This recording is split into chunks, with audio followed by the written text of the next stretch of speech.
Madalas nating sabihin na ang tahanan ang pinakaligtas na kanlungan sa buong mundo, ngunit para kay Aling Elena, ang kanyang tahanan ay isang bilangguan ng takot na unti-unting kumikitil sa kanya. Isang araw, isang patak ng pulang likido ang tumulo sa kanyang hapagkainan. Hindi iyon isang simpleng tulo lamang. Iyon ay isang madugong senyales mula sa itaas, isang sigaw ng paghingi ng tulong o marahil isang daing para sa katarungan. Nag-iwan ng babala ang taga-inspeksyon ng metro ng tubig matapos makita ang metrong walang tigil sa pag-ikot sa isang bakanteng bahay. Isang part-time na empleyado sa convenience store ang nakarinig ng boses ng lalaki mula sa sinasabing bakanteng apartment. Ang lahat ng piraso ng palaisipan ay bumubuo ng isang kakilakilabot na larawan, ngunit pilit itong iwinawak ni Aling Elena dahil sa isang masamang kutob na baka ang sarili niyang pamilya ang nasa likod ng lahat ng ito. Ang hikaw ng babae sa itaas na natagpuan sa bulsa ng pantalon ng kanyang asawa at ang mga yabag nito sa hating gabi patungo sa apartment sa itaas. Ang talaan ng 5 araw kung paano ang pinakaordinaryong buhay ay naging pinakamalupit na thriller. Ating susundan ang malagim na eksena kung paano pinalaki ng pagmamahal sa pamilya na higit pa sa dugo ang isang halimaw. Tulad ng mantsa sa kisame na hindi na mabubura, isang talaan ng kasalanan na hindi na mahuhugasan kailanman. Ngayon, sisimulan na natin ang kwento ng araw na iyon. Gabi ng Agosto 12, 2025, sa wakas ay tumila na rin ang walang katapusang habagat, ngunit ang sala ng 202 ay nanatiling puno ng maalinsangang hangin. Sa hapagkainan, isang luma at aandap-andap na ilaw, ang hirap na nagbibigay liwanag. Sa ilalim nito, mag-isang nakaupo si Elena, walang ganang kumakain hanggang sa ibinagsak niya ang kanyang mga kubyertos. Hay, tumila na ang ulan, pero bakit ganito pa rin ang pakiramdam sa loob ng bahay? Habang iniikot ni Elena ang nananakit niyang leeg at bumubuntong hininga, isang tunog ng tumutulong tubig mula sa kung saang bahagi ng kisame ang bumasag sa katahimikan. Tok, anong tunog yon? Tumingala si Elena at nilibot ang paningin sa direksyon ng tunog. Nanggagaling ito sa tabi mismo ng lumang ilaw sa pagitan ng kusina at sala.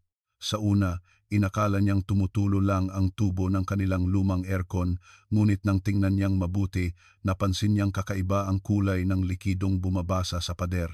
Aba, ano yan? Amag ba? Hindi ito simpleng tubig. Isang maitim na pula ang kulay nito, gumagapang at kumakalat sa pader na parang isang buhay na nilalang. Napakunot ang noo ni Elena, itinulak ang upuan, at tumayo. Bakit ganyan kapula ang kulay niyan? Para siyang nahipnotismo habang lumalapit sa ilalim mismo ng kisame para suriin. Ang mantsa ay mas malaki pa sa pinagsamang 2 palad ni Elena at patuloy na lumalawak sa isang nakakatakot na paraan. Tok, sa pagkakataong ito, may tumulo sa ibabaw ng mantel at isang malinaw na pulang tuldok ang namuo sa puting lace. Ay, ano to? Agad na iniunat ni Elena ang kanyang kamay upang punasan ang likido sa mantel, ngunit sa sandaling iyon, isang malansa at nakakasulasok na amoy ang sumalubong sa kanyang ilong. Yak, bakit ganito ang amoy? Iyon ay malinaw na amoy kalawang o mas tamang sabihing amoy ng lumang dugo. May kahalo itong matapang na amoy ng bleach na nakakasakit sa ilong, kaya't biglang napatigil ang kamay ni Elena sa ere. Sa sandaling iyon, bumukas ng malakas ang pinto ng kanilang silid at si Ricardo ay patakbong lumabas na parang hinahabol. Anong ginagawa mo? Namumutla ang mukha ni Ricardo habang marahas niyang hinablot ang braso ni Elena. Nako, ginulat mo naman ako. Mahal, tingnan mo to. May tumutulo mula sa kisame, parang dugo. Umalis ka dyan. Sabi nang, huwag mong hawakan yan. Nabasag ang boses ni Ricardo sa isang marahas na sigaw at si Elena ay napaatras dahil sa tindi ng pagkakahawak ng kanyang asawa. Ano ka ba? Bakit ka ba nagkakaganyan? May tumutulo sa kisame at kakaiba ang amoy. Alam ko, ako nang bahala, kaya umalis ka na muna dyan. Halos itulak ni Ricardo si Elena patungo sa upuan. Sa ilalim ng ilaw, ang kanyang mukha ay basang-basa ng malamig na pawis. Ang kanyang paghinga ay hirap na para bang sasabog anumang oras ang kanyang puso. Tingnan mo yung pawis mo. May sakit ka ba? Tumingala si Elena sa kanyang asawa na may nanginginig na mga mata, ngunit si Ricardo ay nakatitig lamang sa pulang mantsa sa kisame at nagmamadaling nagsalita. Luma na kasi itong apartment. Hindi na rin nila inaalagaan dahil ide-demolish na raw. Alam ko yon, pero hindi naman tubig ulan yan. Tubo yan. Dumidiretso ang tubo sa kisame ng sala, pumutok ang tubo ng imburnal sa itaas. Ganyan ba kapula ang tubig imburnal? At parang amoy dugo pa.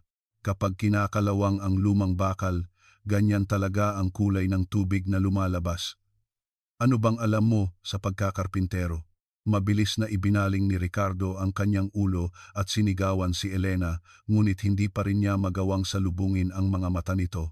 Dahil sa umiiwas na kilos ng kanyang asawa, biglang may naalala si Elena mula sa mga nakaraang araw. Eksaktong 5 araw na ang nakalipas sa isang gabing malakas ang buhos ng ulan. Kalabog! Kalabog! Kalabog! Gabi-gabi, hindi nawawala ang mga malalakas na yabag na parang sinisipa ang sahig at mga sigawan mula sa apartment sa itaas, ang 302. Ang gabing iyon ay hindi naiiba. Habang hindi makatulog si Elena dahil sa ingay, biglang bumangon si Ricardo. Mga buwisit na to. Tatapusin ko na to ngayon. Kinuha ni Ricardo ang baseball bat sa isang sulok ng sala at lumabas ng pinto na puno ng galit. Nang bumalik siya pagkatapos ng ilang sandali, gusot-gusot ang kanyang itsura. Basang-basa ang kanyang damit ng ulan at pawis, at ang kanyang mukha ay putlang-putla na parang papel. Mahal, anong nangyari? Nakausap mo ba ng maayos? Tanong ni Elena. Ngunit si Ricardo ay nanatiling tikom ang bibig at pumasok sa banyo. Matagal na maririnig ang tunog ng tubig. Ang kakaiba ay pagkatapos noon, naging napakatahimik ng apartment sa itaas. Nawala ang mga kalabog at sigawan at tanging isang mabigat na katahimikan ang natira. Muling tiningnan ni Elena ang pulang mantsa sa hapagkainan at kinuha ang kanyang cellphone na may determinasyon. Hindi na to pwede. Tatawagan ko na ang administrasyon. Sa sandaling iyon, parang isang mabangis na hayop na sumugod si Ricardo at inagaw ang cellphone niya. Akin na yan. Ano bang ginagawa mo? Sigaw ni Elena sa gulat. Anong magagawa ng administrasyon sa ganitong oras ng gabi? Huwag ka nang mang-istorbo ng tao. Kailangan may tumingin ito ngayon din. Paanong magiging kalawang yan? Sabi nang ako na ang kakausap sa kanila bukas. Bakit ba ang weird mo ngayon? Para kang may itinatagong isang bagay. Tumahimik ka. Ako nang bahala. Nang sumigaw si Ricardo na parang kulog, na paatras si Elena. Sa loob ng 40 taon nilang pagsasama, ngayon lang niya nakita ang ganoong tingin sa kanyang asawa. Ang mga mata nito ay namumula at puno ng ugat, at ang mga kalamnan sa ilalim ng kanyang pisngi ay nanginginig. Bakit ganyan ang mga mata mo? Huwag ka nang magsalita at pumasok ka na sa kwarto. Marahas na isinuksok ni Ricardo ang cellphone ni Elena sa kanyang bulsa at nagmamadaling pumasok sa kanilang silid na parang tumatakas. Blag, umalingaunggaw sa sala ang tunog ng pagsasara ng pinto. Naiwan si Elena sa sala at sa kanyang pandinig, tanging ang nakakakilabot na tunog ng pagtulo mula sa kisame ang naririnig. Tok, tok. Isang patak na naman ng pulang likido ang tumulo sa mantel at kumalat. Nang gabing iyon, hindi nakatulog si Elena. Mga 2:00 ng madaling araw, may narinig siyang kaluskos mula sa veranda. Itinaas ni Elena ang kumot hanggang sa kanyang baba, pinigilan ang hininga at nakinig. Narinig niya ang pagbukas ng pinto ng bodega sa veranda, sinundan ng mabigat na tunog ng paglabas ng toolbox at ang kaluskos ng plastik. Kring, kalabog. Maya-maya, ang mga yabag ni Ricardo ay maingat na lumayo patungo sa pinto at narinig niya itong bumukas at sumara muli. Napapikit ng mariin si Elena upang pakalmahin ang kanyang pusong kumakabog ng malakas. Saan siya pupunta dala ang mga gamit na iyon sa ganitong oras? Hindi niya magawang tanungin kung saan pupunta ang kanyang asawa o mas tamang sabihing may pakiramdam siyang hindi niya dapat itanong. Kinaumagahan, paglabas ni Elena mula sa silid, naroon na si Ricardo sa sala. Lumunok ng laway si Elena habang nilalapitan si Ricardo na kumakaskas sa kisame gamit ang isang spatula. Anong ginagawa mo ang aga-aga?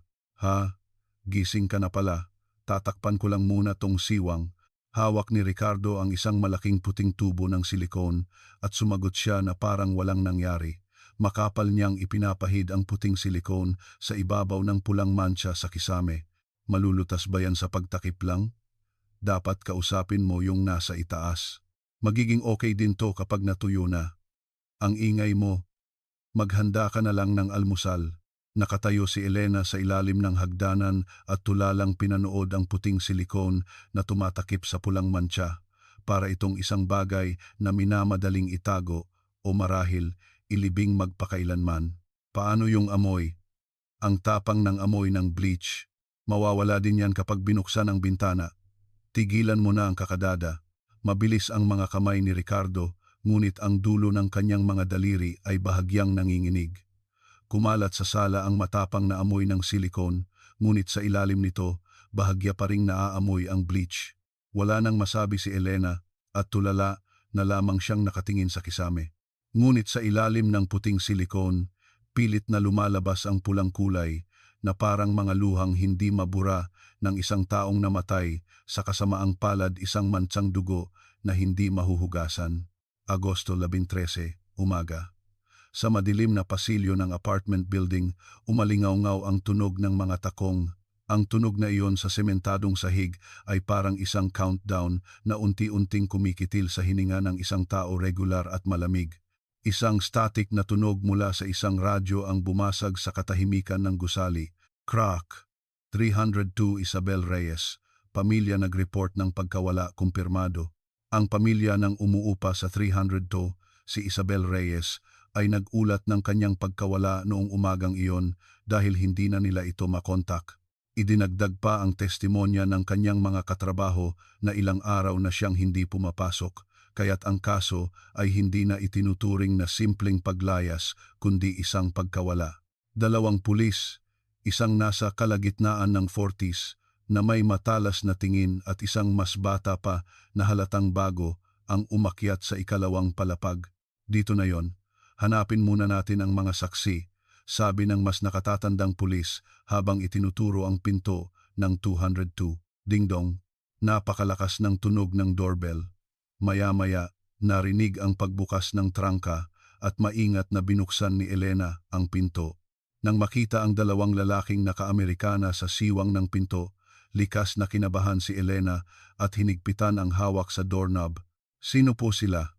Magandang umaga po. Kayo po ba ang nakatira sa 202? May itatanong lang po sana kami. Inilabas ng lalaking nasa 40s ang kanyang police ID mula sa bulsa at ipinakita kay Elena.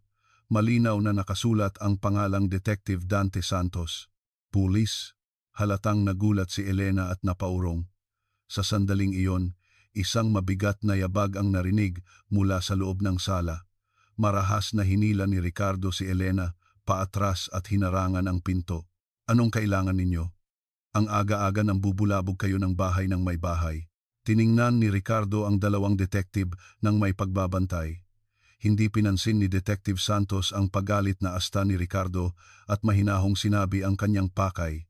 Kilala niyo po ba si Miss Isabel Reyes ng 302 sa itaas? Nag-aalala na ang pamilya niya dahil ilang araw na siyang hindi makontak. Baka sakaling nakita niyo siya o may narinig kayo kamakailan. Ang matalas na mga mata ni Detective Santos ay nakatutok kay Ricardo na parang ayaw palampasin ang anumang pagbabago sa ekspresyon nito. Sandaling nanahimik si Ricardo, pagkatapos ay tumango na parang walang alam. Oo, noong gabi. Kailan po iyon eksakto?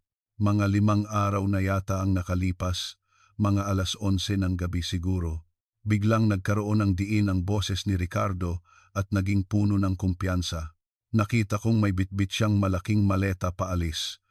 Yung tunog ng gulong, rinig na rinig ko, krak-krar, hindi siya nag-iisa. May kasama siyang lalaki na hindi ko kilala, kitang-kita ko. Sabi niyo po, isang hindi kilalang lalaki.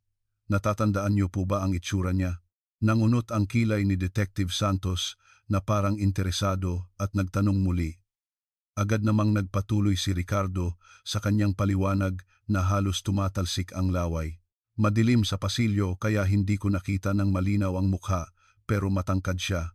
Mas matangkad siya ng isang ulo kaysa sa babae. Nagmamadali silang bumaba. Inilabas ni Detective Santos ang isang kuwaderno mula sa kanyang bulsa at mabilis na nagsulat. Scribble, scribble. Tanging ang tunog ng ballpen sa papel ang pansamantalang pumuno sa pinto. Matapos magsulat, natural na napatingin si Detective Santos sa mga kamay ni Ricardo bago ibinaling ang tingin kay Elena. Kayo po ma'am, narinig niyo rin po ba ang tunog ng maleta tulad ng sabi ng asawa ninyo? Tinitigan ni Detective Santos si Elena habang nagtatanong. Sinulyapan ni Elena si Ricardo at nakita niyang masama itong nakatitig sa kanya, nagpapadala ng tahimik na panggigipit habang mahigpit ang pagkakatikom ng mga labi. Ako po. Nagsimulang magsalita si Elena sa kanyang mga tuyong labi, nag-aalangan. Hindi ko po narinig yung gulong ng maleta. Biglang kumunot ang noo ni Ricardo at nanigas ang kanyang mukha, ngunit nagpatuloy si Elena habang nakatingin sa sahig. Isang malakas na kalabog lang po ang narinig ko, parang may mabigat na bagay na bumagsak sa sahig. Kalabog, sabi nyo? Opo. Isang beses lang po, malakas. Pagkatapos noon, naging sobrang tahimik na po. Biglang napatigil sa ere ang ballpen ni Detective Santos. Tumingala siya at tinitigan si Ricardo. Sabi niyo po sir, narinig niyo ang tunog ng maleta, pero iba po ang sinasabi ng misis ninyo. Itong asawa ko, humihina na ang pandinig dahil sa edad. Sinasabi ko sa'yo, klarong-klaro kong narinig, yung krar-krar na tunog. Itinaas ni Ricardo ang kanyang kamay at pinalakas ang boses. Ngunit ang dulo ng kanyang mga daliri na nasa ere ay bahagya at pino ang panginginig. Suminghot-singhot si Detective Santos. Pero, Sir, lumapit si Detective Santos kay Ricardo. Ang tapang ng amoy ng bleach dito sa bahay nyo, umaabot hanggang sa labas ng pinto. Nag-general cleaning po ba kayo? Biglang lumaki at nanginig ang mga mata ni Ricardo. Oo. Naglinis ako. Pagkatapos ng habagat, may amag sa kisame kaya pinunasan ko. May mali ba roon? Wala naman po. Nagtanong lang ako, dahil matapang ang amoy. Tumango si Detective Santos at maingat na pinagmasdan ang mga kamay ni Ricardo. Sa isang taong nagsasabing naglinis gamit ang bleach, mayroong itim na dumi sa ilalim ng kanyang mga kuko na parang hindi matanggal. Hindi ito mukhang amag kundi lupa, o marahil isang tuyong bagay. Scribble, scribble. Muling may isinulat ng mabilis si Detective Santos sa kanyang kuwaderno. Ang maikling tala na iyon ay marahil parang isang sentensyang kamatayan para kay Ricardo. Salamat po sa impormasyon. Titingnan lang po namin ang sitwasyon sa itaas. Isinara ni Detective Santos ang kuwaderno at tumalikod patungo sa hagdanan. Ang kasama niyang batang pulis ay susunod na sana ng Teka lang, biglang tumakbo si Ricardo palabas ng pasilyo. Hinarangan niya ang mga pulis na paakyat sa hagdanan at ibinuka ang kanyang mga braso. Saan kayo pupunta? Bakit kayo nag-iikot sa harap ng bahay ng iba? Pupunta po kami sa 300 Doe para tingnan. Hindi po namin makumpirma ang kaligtasan ng nakatira. Sabi ng wala ng tao diyan. Kitang-kita ko siyang umalis dala ang gamit niya. Umalingaw-ngaw ang boses ni Ricardo sa buong pasilyo. Ang kanyang mukha ay namumula na parang sasabog at ang mga ugat sa kanyang leeg ay lumitaw na parang mga bulate. Ang testimonya ng saksi ay gabay lamang po. Bahagi ng proseso ang personal na pagkumpirma. Walang emosyong sumagot si Detective Santos at sinubukang lagpasan si Ricardo. Tumayo ang mga pulis sa harap ng 302 at pinindot ang doorbell. Ding-dong, ding-dong. Walang anumang senyales ng tao mula sa loob. Tiningnan ng batang pulis ang keypad ng doorknob at tumingin kay Detective Santos. Hepe, puwersahin na po ba nating buksan? Tatawag po ba ako ng emergency key? Sandali. Huwag niyong galawin. Nagmamadaling tumakbo si Ricardo sa harap ng pinto ng 302 at itinago ito sa likod niya. Para siyang isang taong desperadong nagpoprotekta ng isang kayamanan na nakatago sa likod ng pintong iyon. Ano po bang ginagawa ninyo? Maaari kayong makasuhan ng obstruction of justice. Nakita ko siyang umalis. Bakit ba ang kulit ninyo? Bakit ninyo sisirain ang pinto ng bahay ng inosenteng tao? Tumabi po kayo. Maaaring emergency situation ito. Anong emergency? May warrant ba kayo? Nagdala ba kayo ng warrant? Sumigaw si Ricardo sa galit. Sa salitang iyon, kumunot ang noo ni Detective Santos at umatras ng isang hakbang. Tumingin siya sa batang pulis at nagbigay ng senyas at umiling ito na parang nahihiya. Imposibleng may dala silang search warrant para lamang sa isang simpleng ulat ng pagkawala. Sige, aatras muna kami, mahinang sabi ni Detective Santos. Pero sir, alam nyo naman sigurong magkasalungat ang mga testimonya ninyo, hindi ba? Babalik kami kapag nakakuha na kami ng warrant. At sa pagkakataong iyon, kailangan nyo nang makipagtulungan. Tinitigan ni Detective Santos si Ricardo nang may makahulugang tingin bago bumaba ng hagdanan. Tok, tok. Ang tunog ng mga takong ay lumayo pababa ng hagdanan. Maya-maya, narinig ang pagsara ng mabigat na pinto ng sasakyan sa labas ng gusali at unti-unting lumayo ang tunog ng makina. Wow!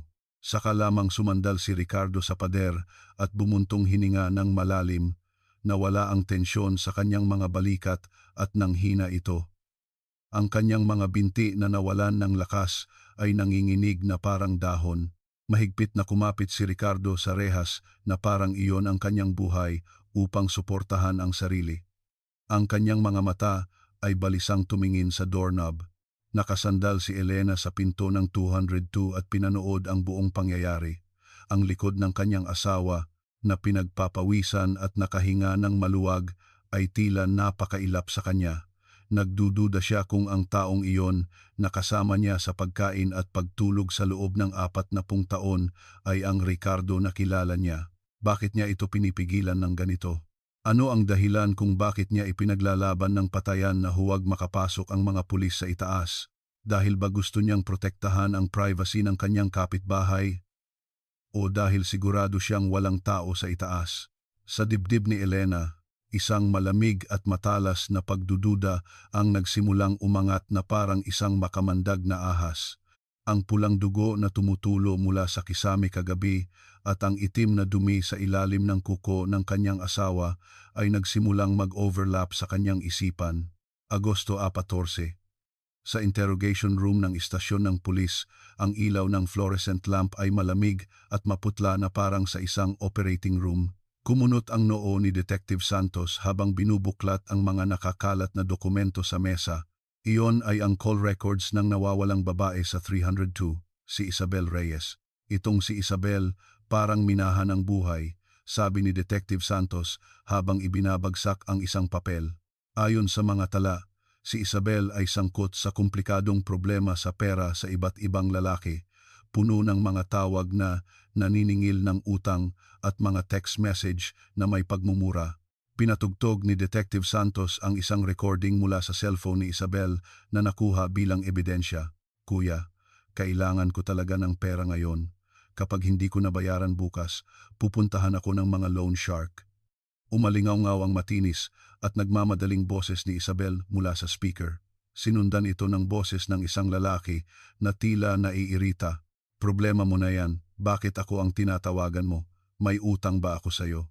Di ba sabi mo ikaw ang magbabayad? Dahil sa'yo kaya ako nabaon sa utang sa investment na yan. Tumahimik ka. Subukan mo pang tumawag ulit. Makikita mo. Tok. Natapos ang recording kasabay ng pagputol ng tawag sa call log. Nakasave lang ang pangalan ng lalaki bilang kuya. Hepe, sinubukan kong itrace ang numero ng kuya na ito pero disposable phone po. Mukhang mahihirapan tayong matukoy ang pagkakakilanlan niya. Ulat ng batang pulis na may problemadong ekspresyon. Isinara ni Detective Santos ang mga dokumento, sumandal ng malalim sa upuan at ipinikit ang mga mata. Problema sa pera, may halong selosan pa, may amoy to, amoy na amoy ang kabulukan. Samantala, sa banyo ng 202, maingay na umiikot ang washing machine. Ung, ung. Ang tunog ng umiikot na drum ay umuugong sa mga pader ng banyo na parang unggol ng isang tao. Nakaupo si Elena, Isa-isang kinukuha ang mga damit mula sa washing machine at inilalagay sa isang basket. Nang kunin niya ang basang pantalon na isinuot ni Ricardo kagabi, napansin niyang may umbok sa bulsa nito. Ano na naman kaya ang nilagay ng taong to sa bulsa bago labhan? Nagrereklamo si Elena habang ipinapasok ang kamay sa basang bulsa. Naramdaman ng kanyang mga daliri ang isang maliit, matigas at malamig na metal na bagay. Nang ilabas niya ito, isang hikaw na may mga pekeng diamante. Kumikinang ito sa ilalim ng ilaw ng banyo, isang magarbong disenyo.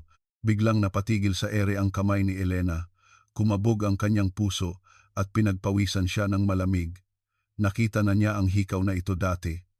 O mas tamang sabihing kilalang kilala niya ito. Ito yung sa babae sa itaas, yung laging suot ni Isabel. Ito mismo ang hikaw na kumikinang sa kanyang tenga sa tuwing nagkakasalubong sila sa pasilyo. Pinagpawisan ang palad ni Elena. Bakit nasa bulsa mo ito? Naging magulo ang isipan ni Elena na parang isang buhol-buhol na sinulid. Ang kanyang asawa at ang babae sa itaas, si Isabel. Si Ricardo na bumalik ilang gabi na ang nakalipas na putlain at basang-basa ng pawis. Ang kanyang pagharang na parang hayop nang subukang buksan ng pulis ang pinto sa itaas. At ang pulang dugo na tumutulo mula sa kisame at ang matapang na amoy ng bleach. Hindi kaya. Hindi, di ba? Mahal, hindi ikaw, di ba? Dahil sa bigat ng pagtataksil at takot, halos hindi makahinga si Elena. Ano ang relasyon ng kanyang asawa sa babae sa itaas? Dahil ba sa pera o dahil sa selos? Nag-away ba sila at sa gabing iyon, hindi sinasadya?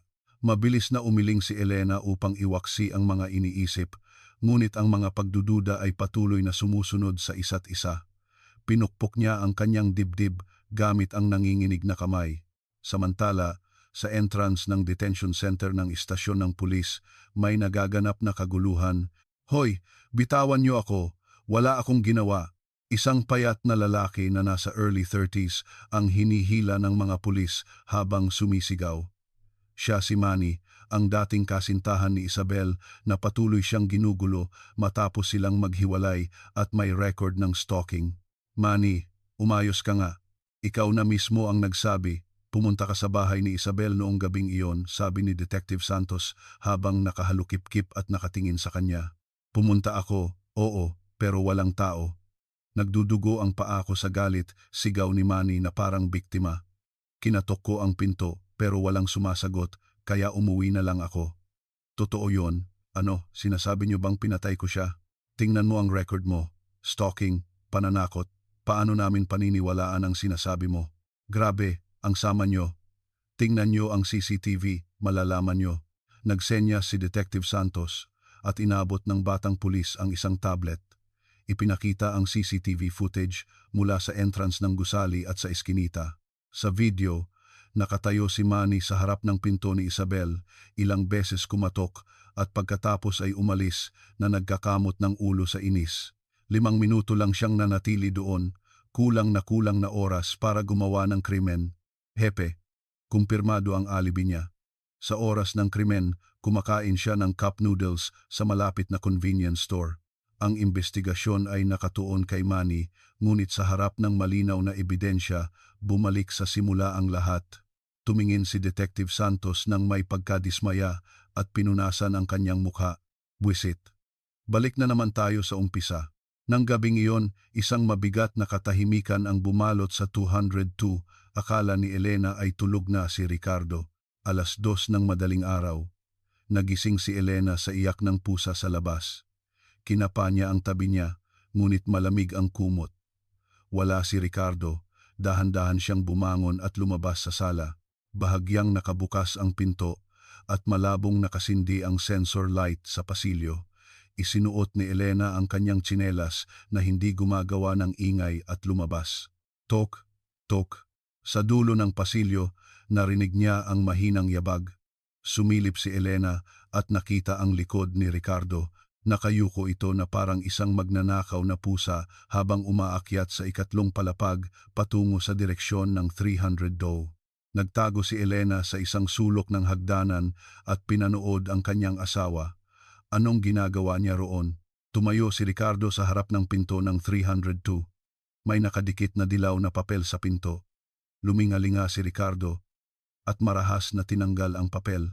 Pinunit niya ito nang hindi man lang tinitingnan at isinuksok sa bulsa ng kanyang pantalon. Ang kamay ni Ricardo na nasinagan ng ilaw ng poste ay nanginginig. Nang matapos ang kanyang ginagawa, mabilis siyang bumaba ng hagdanan. Mabilis na bumalik si Elena sa 202 at humiga sa kama.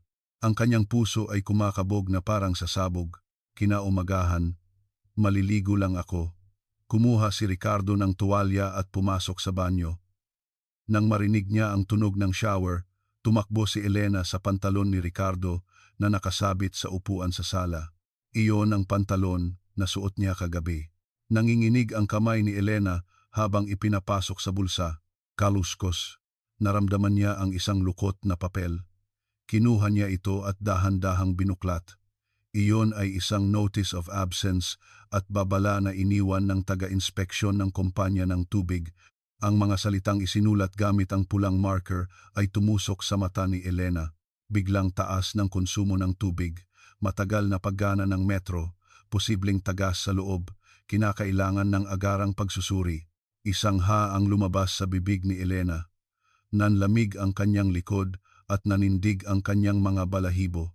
Sa isang bahay na walang nakatira, walang tigil sa pag-ikot ang metro ng tubig. Nangangahulugan iyon na malakas ang agos ng tubig sa loob ng 300 dos. Isang taong nagbukas ng gripo sa isang bakanteng bahay. Bakit niya binuksan ang tubig? Isang masamang imahinasyon ang pumasok sa isip ni Elena para burahin ang mga mantsa ng dugo o para patuloy na hugasan ang isang bagay.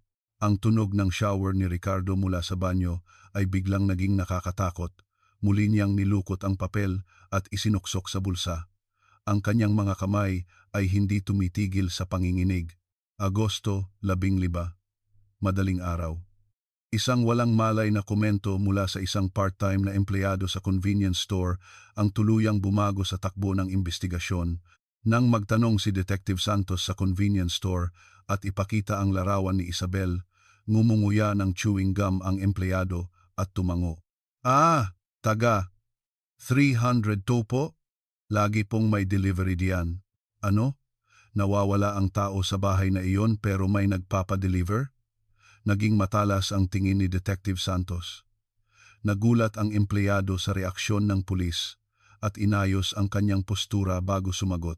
Opo, kahapon po, may nagpa-deliver ng pagkain, pumasok ang order sa app kaya pumunta ako. Nakita mo ba siya ng personal? Hindi po. Medyo weird nga po eh. Kapag pinindot ko ang doorbell, sumisigaw siya na iwan ko na lang sa harap ng pinto. Huwag ko raw buksan ang pinto. Umalis na lang ako. Boses babae ba? Hindi po. Lalaki po. Parang paos na boses. Pero sigurado po, lalaki. Biglang nagbago ang takbo ng kaso. Hindi ito simpleng pagkawala o paglayas. May isang hindi kilalang tao na nagtatago sa loob ng selyadong apartment 302 at nag-order ng pagkain. Kinuyom ni Detective Santos ang kanyang kamao, nasa loob pa ang salarin, sugod. Samantala, sa harap ng pinto ng 202, nagsusuot ng sapatos si Ricardo. Mas baluktot ang kanyang postura kaysa dati habang itinatali ang sintas ng kanyang sapatos. Saan ka pupunta sa ganitong oras? Tanong ni Elena habang lumalabas sa sala. Nagulat si Ricardo at mabilis na tumayo. Masakit ang tiyan ko, bibili lang ako ng gamot. Pupunta lang ako sa convenience store. Nasa drawer ang gamot. Hindi na tumatalab yon. Magpapahangin na rin ako, mauna ka nang matulog. Parang tumatakas na binuksan ni Ricardo ang pinto. Click. Ang tunog ng pagsasara ng pinto ay tila napakatuyo. Matagal na tinitigan ni Elena ang saradong pinto. Pagkatapos ay dahan-dahan niyang itinaas ang kanyang ulo at tiningnan ang kisame ng sala. Sa ibabaw ng puting silikon na ipinahid ni Ricardo, ilang araw na ang nakalipas, isang dilaw na mantsa na parang nana ang bahagyang lumalabas. Nagpasya si Elena at naglakad patungo sa kanilang silid. Kailangan kong alamin. Ano ba talaga ang itinatago niya? Binuksan ni Elena ang drawer ni Ricardo. Hinalughog niya ang mga maayos na nakatuping medyas at damit panloob. Sa pagitan ng mga tela, naramdaman niya ang isang kakaiba at malamig na metal. Kinuha ito ni Elena. Isang susi, ang spare key ng 302 na laging itinatago ng may-ari sa loob ng fire extinguisher box para sa emergency. Ang tanging nakakaalam niyon sa gusaling ito ay si Ricardo at malinaw na siya ang kumuha nito. Ha! Ang puso ni Elena ay kumakabog ng mabilis na parang sasabog. Bakit itatago ng kanyang asawa ang susi sa itaas sa ilalim ng kanyang mga damit panloob? Mahigpit na hinawakan ni Elena ang susi at lumabas ng pinto. Bawat hakbang paakyat sa hagdanan ay parang napakabigat. Nawalan ng lakas ang kanyang mga binti kaya't kinailangan niyang kumapit sa rehas para lang makaakyat. Sa harap ng pinto ng 302, dahil tinanggal ni Ricardo ang papel kahapon, wala nang nakadikit dito. Sa katahimikan ng pasilyo, ipinasok ni Elena ang susi sa butas sa ilalim ng doorknob gamit ang nanginginig na kamay. Click! Narinig ang tunog ng pagbukas ng trangka. Lumunok ng laway si Elena at pinihit ang doorknob. Ang bisagra ng pinto na matagal nang hindi nabubuksan ay umirit. Sa sandaling iyon, isang masangsang na amoy ang sumalubong sa kanya. Agad na tinakpan ni Elena ang kanyang ilong at bibig. May amoy ng lavender air freshener, ngunit hindi nito matakpan ang kakilakilabot na amoy sa ilalim. Ito ay amoy ng isang bagay na nabubulok, parang nabubulok na isda o umaapaw na imburnal, isang nakakasulasok na amoy. Pinigilan ni Elena ang pagsusuka at maingat na pumasok. Walang laman ang sala. Ang mga muebles ay nasa kanilang lugar, ngunit ang mesa ay puno ng alikabok. Napatingin si Elena sa direksyon ng banyo at doon nanigas siya. Ang apat na gilid ng pinto ng banyo ay maingat na selyado ng berdeng duct tape, walang anumang siwang. Para bang ayaw nilang lumabas ang hangin mula sa loob o para bang ayaw nilang makalabas ang anumang nasa loob. Nanginginig ang mga binti ni Elena at hindi na siya makagalaw. Ano ang nasa loob ng banyong iyon? Ayaw niyang isipin, pero alam na niya. Ang pulang mantsa sa kisame, ang amoy ng bleach at ang amoy na ito ng pagkabulok. Sa takot, susubukan na sanang umatras ni Elena nang mapansin niya ang isang liwanag mula sa kabilang direksyon, ang master bedroom. Bahagyang nakabukas ang pinto nito at sa siwang kumikislap ang ilaw ng TV. Maririnig ang mahinang tawanan mula sa isang variety show. May tao? Parang tumigil ang puso ni Elena. Ang kanyang instinct na tumakbo at ang kanyang kuryosidad na alamin ay naglalaban. Ngunit ang kanyang mga paa ay kusa nang naglakad patungo sa silid. Pinunasan niya ang basang pawis sa kanyang palad sa damit at hinawakan ang doorknob gamit ang nanginginig na kamay. Pagkatapos ay ipinikit niya ang kanyang mga mata, binuksan at biglang binuksan ang pinto. Sino yan? Pagbukas ng pinto, isang tanawin na parang basurahan ang sumalubong sa kanya. Sa sahig, nagkalat ang mga lalagyan ng instant noodles, mga balat ng chichirya at mga lata ng inumin. Mas matindi ang amoy dito kaysa sa sala. At sa gitna ng basurahan, may isang taong nakabalot sa kumot at nakayuko. Isang lalaki. Nagulat ang lalaki at lumingon. Huwag kang lumapit. Nang makita ni Elena ang mukha ng lalaki, nanlaki ang kanyang mga mata, bumuka ang kanyang bibig, ngunit walang boses na lumabas. Nauutal, nasabi ng lalaki na may mga matang walang focus. Si Paulo iyon. Ang kanyang anak na lumayas 3 taon na ang nakalipas matapos malulong sa online gambling at mabaon sa utang. Ang anak na nawalan na siya ng kontak, na hindi niya alam kung buhay pa o patay, ang anak na ibinaunan niya sa kanyang puso ay naroroon. Ang itsura ni Paulo ay kahabag-habag. Ang kanyang mukha ay payat na parang bungo, hindi inahit ang balbas, at ang kanyang buhok ay magulo at nanlalagkit. Nanginginig siya na parang isang takot na bata habang yakap-yakap ang isang bagay. Iyon ay ang designer bag ng nawawalang si Isabel. Paulo, ikaw ba yan? Nauutal, nasabi ni Elena habang papalapit. Sa isang sulok ng silid, may mga nakahilerang 1.5 liter na bote ng PET na may dilaw na likido. Hindi siya makapunta sa banyo kaya't sa bote siya umiihi. Dahil selyado ng duct tape ang banyo. Diyos ko, Paulo, bakit ka nandito? Anong ginagawa mo rito? Basag ang boses ni Elena. Sa halip na sumagot, mas hinigpitan ni Paulo ang yakap sa bag at umatras. Hindi ko alam. Hindi ko rin alam. Paano ka nakarating dito, ma? Sa sandaling iyon, ang tingin ni Paulo ay napunta sa likod ni Elena. Ang kanyang mga mata ay nanginig na parang may lindol. Papa. Sa salitang lumabas sa bibig ni Paulo, mabilis na lumingon si Elena. Sa dilim ng pasukan ng silid, nakatayo si Ricardo. Si Ricardo na nagsabing pupunta sa botika ay may dalang mabigat na itim na plastic bag sa halip na gamot. Marahil ay pagkain at iba pang pangangailangan para sa kanyang anak. Ang mukha ni Ricardo ay putlang-putla na. Matagal na walang nagsalita. Tanging ang paghinga ng tatlong tao at ang mekanikal na tawanan mula sa telebisyon ang umiikot sa mabahong silid. Ang pulang mantsa sa kisame ng 202, ang duct tape sa banyo ng 302 at ang anak na may hawak na bag ni Isabel. Ang lahat ng piraso ng palaisipan ay bumuo ng isang kakila-kilabot na larawan sa harap ng mga mata ni Elena.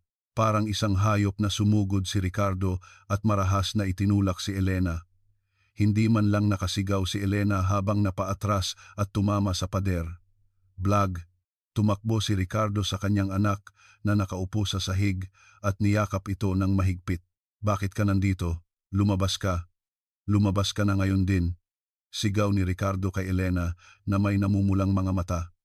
Niyakap niya si Paulo na parang isang takot na bata at bumulong. Okay lang, Paulo. Okay lang. Nandito na si Papa. Aayusin lahat ni Papa. Si Paulo, na nasa yakap ng kanyang ama, ay nakatitig lamang kay Elena. Sa isang tingin na hindi nagpapakita ng lungkot o saya sa pagkikita ng kanyang ina pagkatapos ng 3 taon, parang mga basag na salamin. Nakasandal si Elena sa pader, humihinga ng hirap at hawak ang kanyang dibdib. Anong nangyayari dito? Ang kanyang isipan ay magulo na parang nasa blender at hindi niya maramdaman ang katotohanan. Anong sitwasyon ito? Magsalita ka. Bakit nandito si Paulo? Nanginginig ang boses ni Elena. Nasaan ang babae sa itaas, si Isabel? Anong ginagawa ninyong dalawa sa basurahang silid na ito? Tinakpan ni Ricardo ang tainga ni Paulo at mabilis na umiling. Hindi mo kailangang malaman, bumaba ka na lang. Ako nang bahala sa lahat. Hindi kailangang malaman? Ang anak ko, nagtatago sa bahay ng iba na ganito ang itsura at bilang ina, hindi ko kailangang malaman? Sumigaw si Elena habang lumalapit, ngunit hinarangan siya ni Ricardo. Napunta ang tingin ni Elena sa pinto ng banyo na binalutan ng duct tape. Bakit tinakpan niyang pinto na yan? Ang baho. Ano ba talaga ang nasa loob niyan? Nangasim ang mukha ni Ricardo at kinagat ang kanyang labi hanggang sa magdugo. Hindi siya makapagsalita at tanging isang masakit na ungol ang kanyang nailabas. Sumagot ka, nandyan yung babae, di ba? Di ba? Hinawakan ni Elena ang kwelyo ni Ricardo at inalog ito. Dahil sa tindi ng kanyang galit, mas lalong nagtago si Paolo sa likod ng kanyang ama. Bumuntong hininga ng malalim si Ricardo at dahan-dahang nagsalita. 5 araw na ang nakalipas. Ang boses ni Ricardo ay mababa na parang galing sa ilalim ng lupa. Masyadong maingay sa itaas, kaya umakyat ako, dala ang baseball bat. Malinaw na bumalik sa isipan ni Elena ang alaala ng gabing iyon, ang itsura ng kanyang asawa na basang-basa ng pawis at takot na pumasok ng paggewang-gewang at matagal na naghugas sa banyo. Bukas ang pinto. Pumasok ako. Naputol ang boses ni Ricardo at malaki ang kanyang paglunok.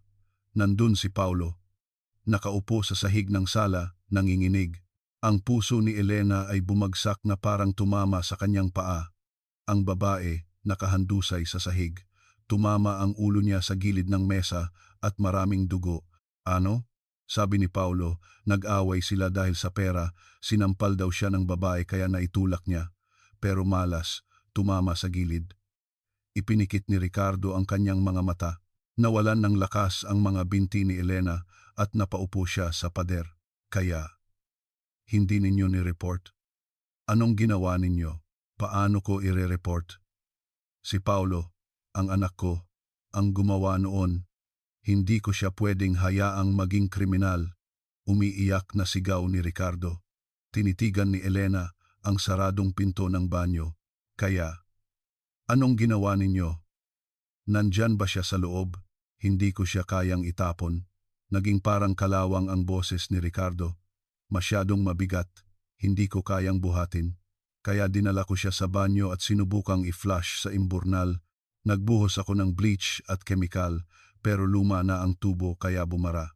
Tapos pumutok ang tubo at tumulo sa ibaba. Sa sandaling iyon, parang may kumislap sa isipan ni Elena. Ang pulang mantsa sa kisame, ang mga patak ng dugo na tumutulo sa mantel, ang matapang na amoy ng bleach na may halong malansang amoy kalawang. Hindi iyon kalawang, iyon ay tao. Urk. Hindi mapigilan ni Elena ang pagsusuka at tinakpan ang kanyang bibig. Nang malaman niya kung ano ang pulang likidong sinubukan niyang punasan, nanindig ang kanyang mga balahibo. Napahandusay si Elena sa sahig at humagulgol, ang anak ko, pumatay ng tao. Nanginginig ang mga balikat ni Elena na parang mababali. Lumapit si Ricardo habang yakap si Paulo. Walang kasalanan si Paulo. Yung babae ang unang nang inis sa kanya. Aksidente lang to. Isang aksidente. Aksidente? Namatay ang isang tao at nabubulok na, at aksidente pa rin yan? Tumingala si Elena at tinitigan si Ricardo. Ang gilid ng kanyang mga mata ay namumula. Sa sandaling iyon, biglang sumilip si Paulo mula sa likod ng kanyang ama. Ma, iyon ang unang pagkakataon sa loob ng 3 taon na narinig niya ang boses ng kanyang anak. Tiningnan ni Elena ang kanyang anak na may nanginginig na mga mata. Marahil ay umaasa siyang makita ang pagsisisi sa kanyang mukha. Ngunit sa mukha ni Paolo, walang pagsisisi o takot. Tanging isang mukha na puno ng pagkainip at inis. Gutom na ako. Nanigas ang ekspresyon ni Elena. Hindi siya makapaniwala sa kanyang narinig. Ano, pa, gusto ko nang kumain. Sawa na ako sa instant noodles. Wala bang karne? Hinihila ni Paulo ang damit ni Ricardo habang nagrereklamo.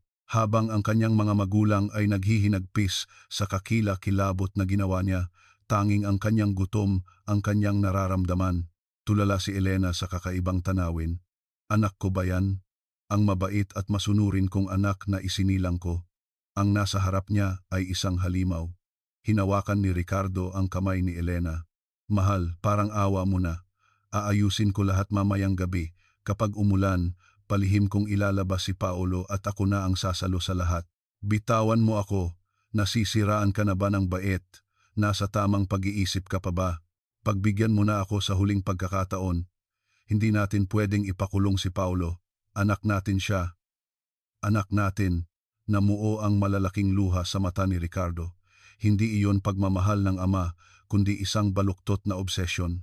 Sinubukan ni Elenang alisin ang kamay ni Ricardo, ngunit hindi niya ito binitawan. Sa sandaling iyon, wiing, isang matinis na tunog ng sirena ang bumasag sa katahimikan ng madaling araw, palapit ng palapit ang tunog. Nagulat si Elena at tumingin sa bintana. Sa pagitan ng mga siwang ng bintana, kumikislap ang pula at asul na ilaw. Pulis, kalabog, kalabog, kalabog. Narinig ang mga yabag ng maraming tao sa hagdanan. Ang mga yabag na iyon ay parang yumuyurak sa kanyang puso, papalakas ng papalakas. Bang, bang, bang. Niyanig ang pinto ng 300 do na parang masisira. Pulis to, kumpirmado naming may tao sa loob. Buksan ang pinto. Ang malakas na boses ay umabot hanggang sa loob ng silid. Naging puting-puti ang mukha ni Ricardo. Natakot si Paolo at gumapang sa sulok ng aparador habang sumisigaw. Papa, Papa, huhulihin na ba nila ako? Ha, may warrant kaming dala para suriin ang tumutulong tubo at kontaminadong materyales. Kapag hindi ninyo binuksan ang pinto, puwersahan namin itong bubuksan. Muling nagbabala ang boses mula sa labas. Hirap na tumayo si Ricardo. Tumingin siya kay Elena na may desperadong mga mata. Wala kang alam sa kahit ano. Naintindihan mo? Gawin mo lang ang sasabihin ko. Mahina at desperadong bulong ni Ricardo at gamit ang nanginginig na kamay, naglakad siya patungo sa pinto. Ang kanyang mga hakbang ay mabigat na parang isang baka na dinadala sa katayan. Sa harap ng gumuho niyang pagiging ama, malapit nang bumukas ang pinto ng katotohanan. Blag. Kasabay ng isang nakabibinging ingay, marahas na nasira ang pinto ng 302. Sa gitna ng alikabok, pumasok ang mga pulis na parang alon. Nakatayo sa gitna ng sala si Ricardo na parang naghihintay, itinaas ang kanyang dalawang kamay. Ako ang gumawa. Ako ang pumatay kay Isabel. Ang basag na boses ni Ricardo ay umalingaw-ngaw sa maliit na sala. Sumigaw siya na parang sinusubukang kunin ang atensyon ng lahat. Ako ang may gawa ng lahat. Nag-away kami, at sa sobrang galit, naitulak ko siya. Ako rin ang nagtangkang itago ang bangkay, ngunit nanatiling malamig ang ekspresyon ni Detective Santos. Hindi man lang niya tiningnan ang nagwawalang si Ricardo at nilampasan ito. Huminto si Detective Santos sa harap ng pinto ng banyo na selyado ng duct tape. "Hepe, ang baho," sabi ng batang pulis habang tinatakpan ang ilong. Tiningnan ni Detective Santos ang kakaibang pinto at maikling nag-utos. Buksan. Hinawakan ng batang pulis ang dulo ng duct tape at malakas itong hinila. Screech! Binasag ng matinis na tunog ang katahimikan. Nang matanggal ang mga tape, bumukas ang pinto. Sa sandaling iyon, sumabog ang nakakulong na amoy ng impyerno. Agad na tinakpan ng mga sumusunod na pulis ang kanilang mga ilong at napaatras. Ang isang pulis na may mahinang tiyan ay tumalikod at nagsusuka. Ang sahig ng banyo ay isang gulo dahil sa umapaw na imburnal. Isang maitim na pulang likido ang naipon at sa loob nito, mga hindi makilalang piraso ng kung ano ang lumulutang. Diyos ko, hindi man lang makasigaw si Elena at tumalikod, isang tanawin na hindi niya kayang tingnan. Tinakpan ni Detective Santos ang kanyang ilong gamit ang panyo at dahan-dahang lumingon kay Ricardo. "Umamin ka kanina, di ba? Na ikaw ang pumatay kay Isabel?" "Oo, ako ang pumatay. Hulihin niyo na ako." Tumango si Ricardo na may nanginginig na ulo at iniabot ang kanyang mga kamay na parang nagmamakaawang pusasan. Ngumisi si Detective Santos at inilabas ang kanyang kuwaderno. "Tigilan mo na ang pag-arte, Mr. Ricardo. Ano, noong gabi ng insidente, 11:00, nasa harap ka ng guardhouse ng building na ito." Ipinakita ni Detective Santos ang kuwaderno. Nanigas ang mukha ni Ricardo na parang isang estatwa. "Malinaw na nakunan ka sa CCTV ng guardhouse. Nakatayo, naninigarilyo, na parang may hinihintay. Yan." Sa oras na iyon, isang malakas na kalabog ang narinig mula dito sa 302, eksaktong tumutugma sa oras ng ulat ng ingay. Lumapit si Detective Santos kay Ricardo at bumulong, "Kumpirmado na ang alibi mo. Wala ka sa crime scene sa oras na iyon." Nanginginig ang mga labi ni Ricardo. Ang kanyang huling pag-asa na protektahan ang kanyang anak sa pamamagitan ng isang maling pag-amin ay gumuho. Ang matalas na tingin ni Detective Santos ay napunta sa saradong pinto ng silid. Ang tunay na salarin ay iba. Yung taong nagtatago diyan, na parang daga. "Hindi! Hindi si Paolo!" sigaw ni Ricardo, ngunit walang nangyari. Nagsenya si Detective Santos sa mga pulis. "Palabasin niyo siya."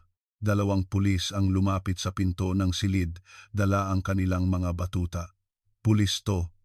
Wala ka nang matatakbuhan. Lumabas ka na." Hinila ng pulis ang doorknob, ngunit nakalock ito mula sa loob.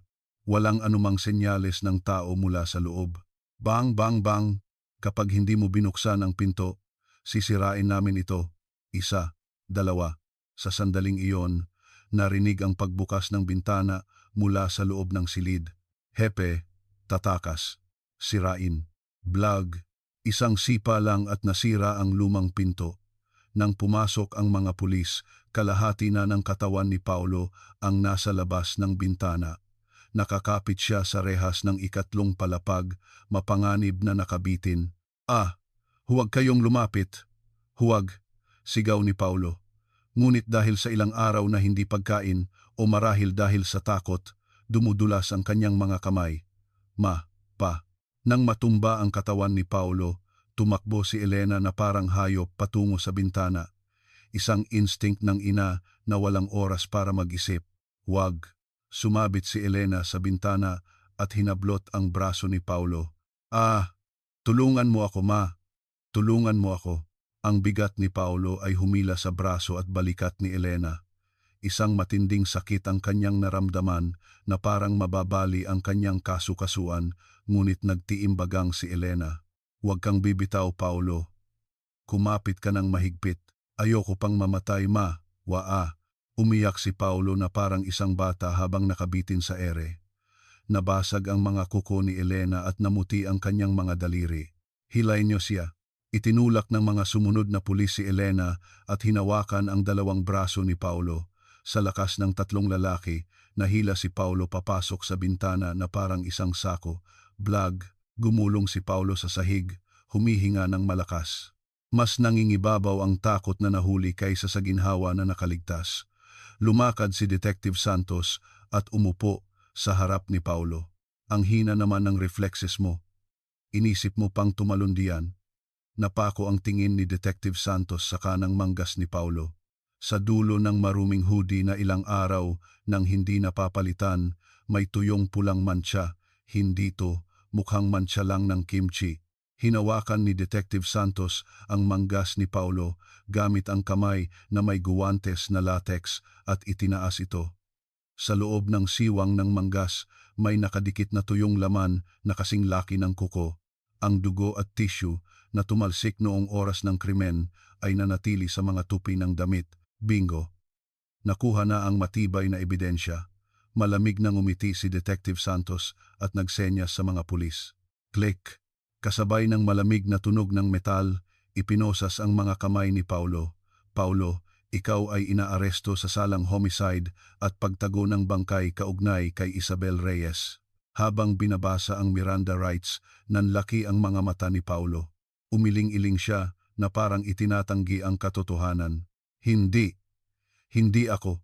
Wala akong alam. Sunod na pinusasan si Ricardo. Click. Ricardo, ikaw ay inaaresto rin sa salang pagtago ng ebidensya at pagtulong sa pagtakas ng salarin. Hindi na lumaban si Ricardo. Yumuko siya na parang tapos na ang lahat. Ang kanyang nanghihinang mga balikat ay tila napakaliit.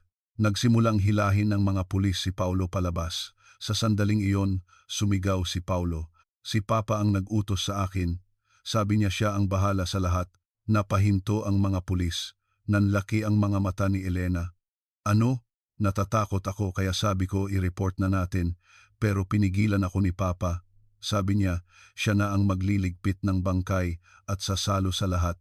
Sinunod ko lang ang utos ni Papa. Isang sigaw na walang awang ibinenta ang kanyang ama na sumubok na protektahan siya para lang iligtas ang sarili. Isang kakilakilabot na pagtataksil na yumurak sa sakripisyo ng kanyang mga magulang. Dahan-dahang itinaas ni Ricardo ang kanyang ulo.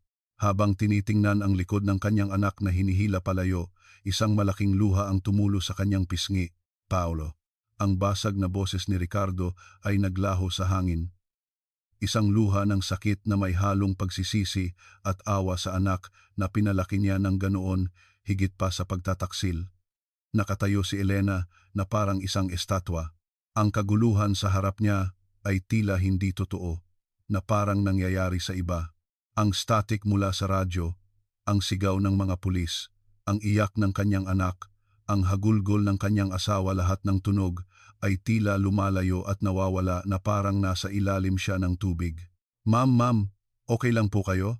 Lumapit ang isang batang pulis at hinawakan ang nanginginig na balikat ni Elena. Biglang umikot ang paningin ni Elena at lumabo. Nawalan ng lakas ang kanyang mga binti at parang tumagilid ang sahig. Nawalan ng malay si Elena at bumagsak sa sahig. Hoy! Tumawag kayo ng ambulansya. Sa likod ng nagmamadaling sigaw, pumasok ang mga crime scene investigator na nakasuot ng puting hazmat suit sa banyo. Sinimulan nilang sirain ang sahig at suriin ang tubo. Isang luma at kinakalawang na tubo. Sa gitna nito, may isang malaking butas. Mula sa butas na iyon, ang pula at malagkit na likido mula sa itaas ay walang tigil na tumutulo pababa. diretso sa ibabaw ng hapagkainan ng 202 sa masayang hapunan ni Elena. Tapos na ang paglalahad ng lahat ng bahagi ng plot. Pagkatapos ng kaso, mabigat ang hangin sa interrogation room ng police station. Sa kabilang dulo ng malamig na bakal na mesa, isang profiler na may seryosong itsura ang nakaupo sa tapat ni Paulo. Sa ibabaw ng mesa, tanging ang pulang ilaw ng recorder ang kumikislap na sumasalamin sa nanginginig na mga mata ni Paulo. Ulitin natin mula sa simula. Paano kayo nagkakilala ng biktima, si Isabel Reyes? Yumuko si Paulo at muling isinubo ang kanyang mga kuko na halos ubos na. 3 taon na po ang nakalipas. Nagkita kami sa isang bar. Walang buhay ang boses ni Paulo. Noon po kasi, nalulung ako sa sugal at nabaon sa utang sa 5,006. Hinahabol na ako ng mga naniningil, pinalayas na ako sa bahay, wala na akong mapuntahan. Kaya si Miss Isabel ang kumupkop sa'yo. Opo, sabi ni ate. May bakante raw siyang kuwarto, doon na lang daw ako tumira. Suminghot si Paulo. Noong una, okay naman po. Akala ko anghel siya. Pinagluluto niya ako, binibigyan ng pera. Bakit nagbago ang relasyon ninyo?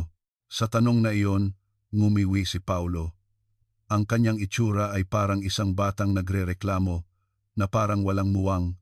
Kasi po, unti-unti niya na akong minamaliit. Sinasabihan niya ako ng kung ano-ano, pinagagalitan at minumura na magtrabaho ako. Nanginginig sa galit ang boses ni Paulo. Lagi niya akong tinatawag na basura. Sinasabi niya, wala akong kwenta, duwag at mamatay na lang daw ako. Tumango ang profiler ng walang emosyon. Kaya tiniis mo lang. Tiniis ko po. Kasi kapag umalis ako, wala na akong pupuntahan. Mas lalo pang nginatngat ni Paulo ang kanyang kuko hanggang sa magdugo ito. Ikwento mo ang nangyari noong gabing iyon. Anong nangyari? Matagal na nanahimik si Paulo. Tanging ang mahinang tunog ng recorder ang maririnig sa silid. Lasing na naman si ate nang umuwi. Sumisigaw na naman siya. Mahina ang boses ni Paulo nang magsalita. Sinabihan niya ako na huwag daw akong tumulad sa mga magulang ko na hamak, kung ano raw ang puno. Siya rin ang bunga. Napangiwi si Paulo. Kaya ko pong tiisin na ako ang maliitin niya, pero hindi ko po kayang tiisin na laitin niya ang nanay at tatay ko. Kaya anong ginawa mo?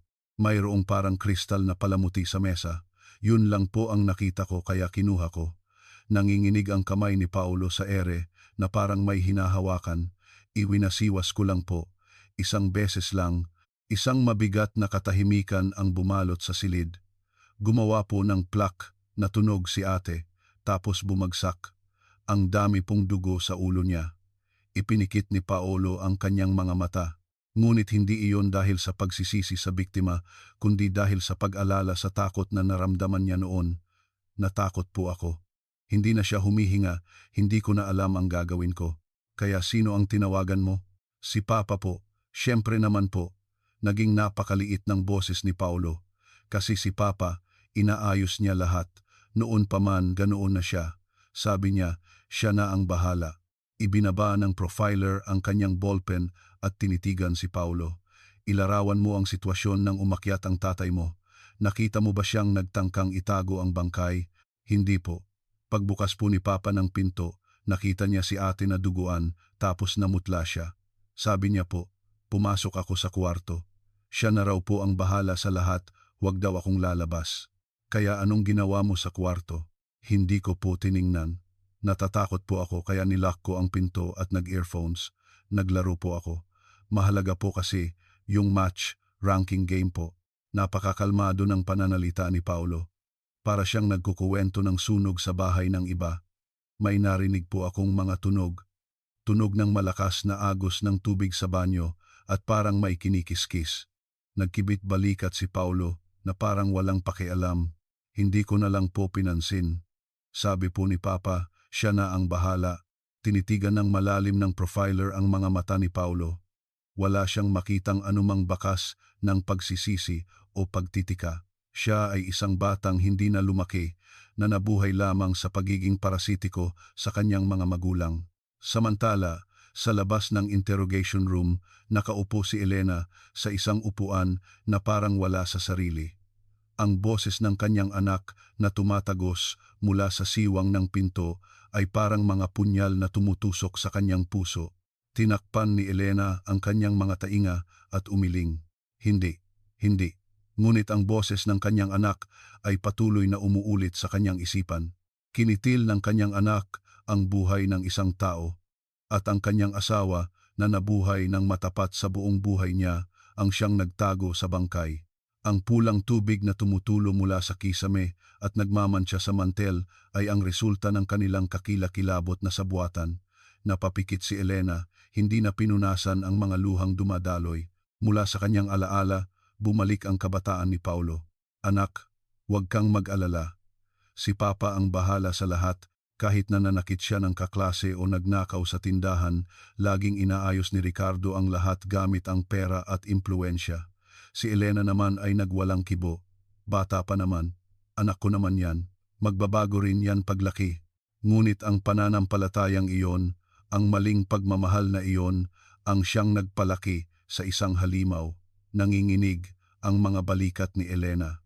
Sa sandaling iyon, mula sa kabilang silid, narinig ang sigaw ni Ricardo. Sir, ang anak ko po wala sa tamang pag-iisip. Nag-gaslight po siya ng babaeng yon inabuso. Sinuntok ni Ricardo ang mesa. Aksidente lang po ito. Hindi ba dapat bawasan ang sentensya niya? Ano po bang alam ng isang bata? Napabuntong hininga ang mga investigador na parang hindi makapaniwala. Ang itsura ni Ricardo, na mas inaalala pa ang sentensya ng anak kaysa sa sarili niyang kasalanan, ay nagpapakita ng sukdula ng baluktot na pagmamahal ng ama. Tumayo si Elena ng pagewang-gewang, sumandal siya sa malamig na pader ng pasilyo. Sa ibabaw ng mesa may nakalatag na larawan ng ebidensya. Ito ay ang larawan ng puting mantel mula sa hapagkainan ng 202, isang malinaw na pulang mantsa sa puting tela. Tinitigan ni Elena ang larawan. Ngayon, alam na niya na ang pulang mantsa na iyon ay hindi kalawang, kundi dugo ng isang taong namatay sa kasamaang palad.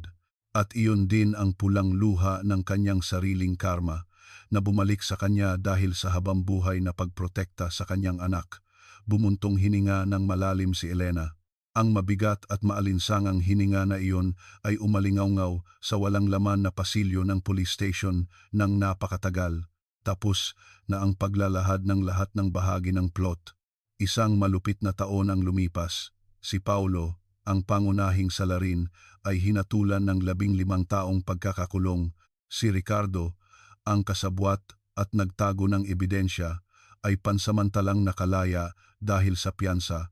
Ngunit marahil dahil sa bigat ng kanyang kasalanan, inatake siya sa utak at nabaldado.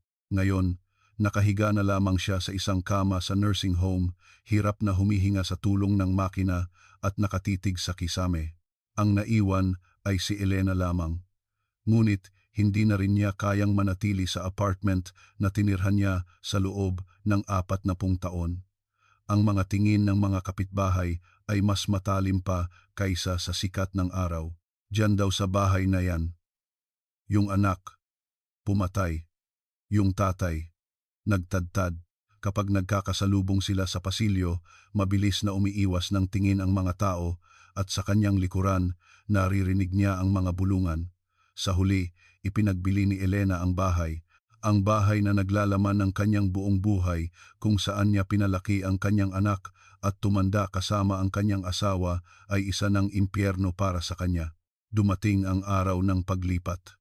Nang mailabas na lahat ng gamit, naging hungkag ang sala ng 202. Nakatayo si Elena sa gitna ng walang laman na sala. Nang bumuntong hininga siya, umalingaw-ngaw ang kanyang mga yabag sa mga pader. Sa mga dingding na walang muebles, naiwan ang mga bakas ng lumang wallpaper na parang mga peklat.